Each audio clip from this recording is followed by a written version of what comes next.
SciCuriousID presence. What happens when a sacred temple is built at the very edge of the sea, where waves, tides, and rituals meet, but the structure itself remains standing above the waterline? This is Segara on the coast of Lombok. A temple often described as swallowed by the tides, yet, in reality, it stands exactly where built at the edge of land and ocean. Segara doesn't vanish with the tide.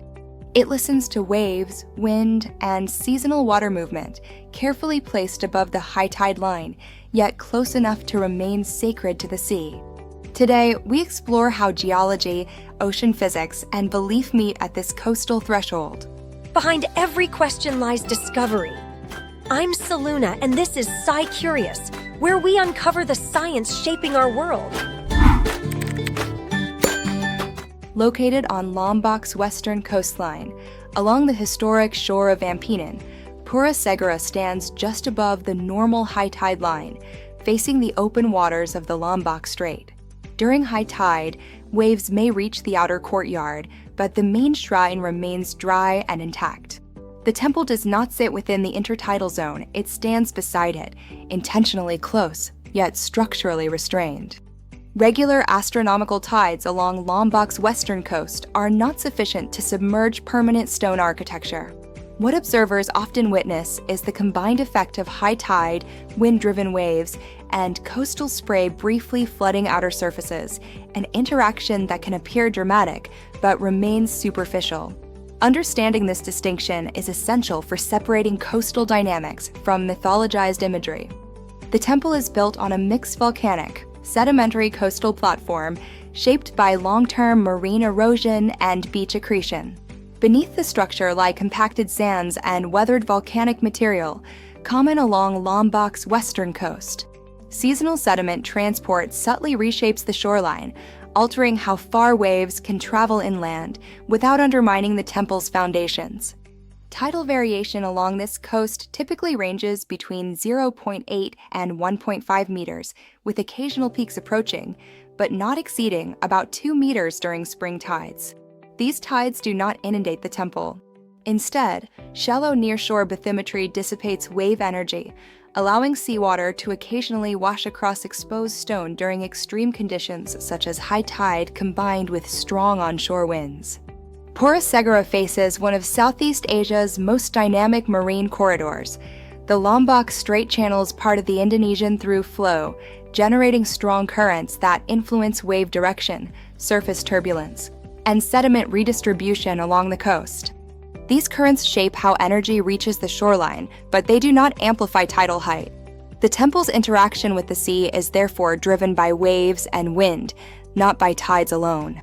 The temple rests on a mixed volcanic, sedimentary coastal platform formed by long-term marine erosion and gradual beach accretion. Compacted sands and weathered volcanic material beneath the structure provide stability, while seasonal sediment transport subtly reshapes the shoreline. These changes alter how close waves approach the temple without undermining its foundations. Sea-facing elements are built from locally sourced volcanic stone, chosen for durability in saline environments. Elevated platforms and stepped courtyards ensure ritual continuity during high water events.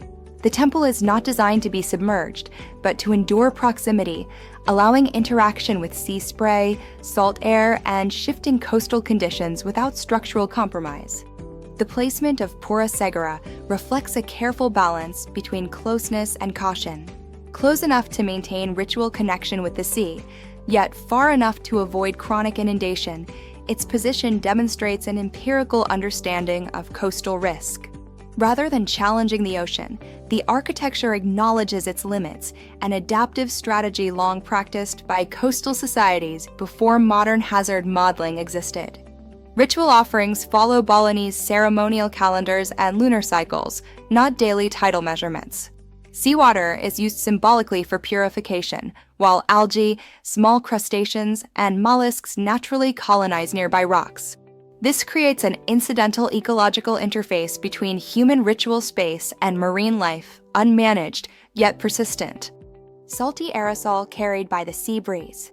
Warm stone drying under tropical sun. Incense blending with marine air sweet and mineral. rough coral fragments along the beach edge. Smooth volcanic steps polished by generations of bare feet. The cool sensation of seawater brushing the ankles during high tide. At low tide, the shoreline expands outward, opening wide horizontal views of the sea. At high tide, space tightens as waves approach the courtyard edge. Ocean acoustics shift from soft lapping to deeper resonance against stone. Reflected sunlight dances across wet surfaces, darkening volcanic rock and intensifying contrast. At sunset, sea spray and humid air scatter light into glowing halos. Pura Segara reveals how architecture can function as a stable threshold, not by surrendering to the sea, but by standing beside it. Here, geology, ocean physics, and ritual meaning coexist without contradiction.